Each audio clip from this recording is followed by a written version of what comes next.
recruitment to other agencies, including politicians. They must be called out. Well, I support those statements, Madam Speaker. Senator Okenyuri. Thank you, Madam Speaker. I want to begin by supporting the statement by Senator Onyonka on promotion for the just concluded exercise by TSC.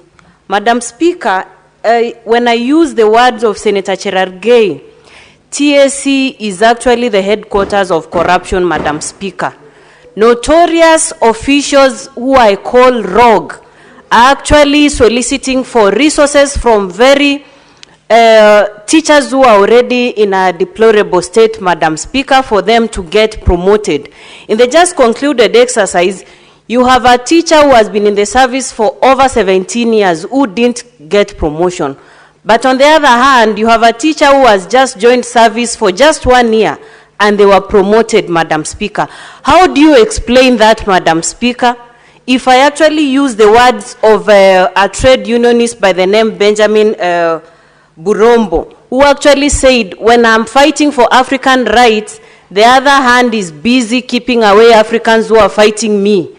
Madam Speaker, I know corruption will always fight back, but this is not an issue we are going to relent about, because teachers will largely accept that also they deserve some kind of support and well remuneration, so that they also can have the motivation to keep doing the service they are offering to Kenyans, Madam Speaker.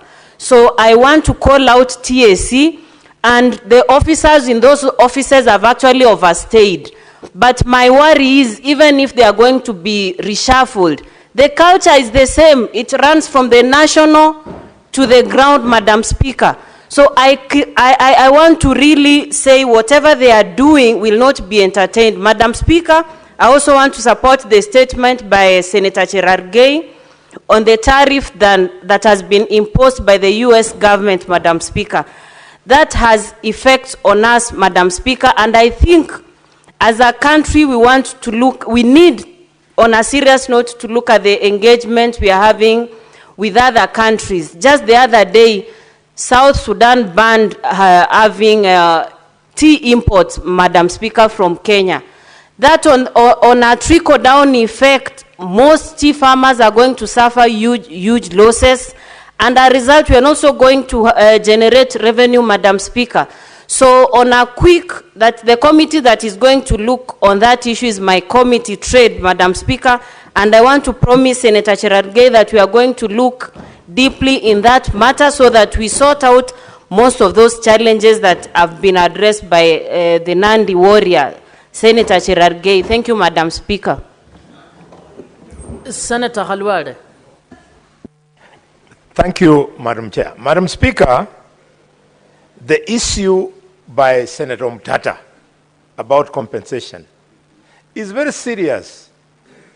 It is only today, when it has come into public domain, that Professor PLO Lumumba has sued Honorable Nixon Korir, PS Lands, because they have embezzled 184 families of money meant for compensation for areas where the standard gauge rail line passed through. Nixon Korir with some other senior officers at the Ministry of Lands. Parliament, we must wake up to these things. Lumumba should not be doing our work. We should by now have removed Nixon Korir from office to pave way for comprehensive investigations. How do you investigate the PS when he's in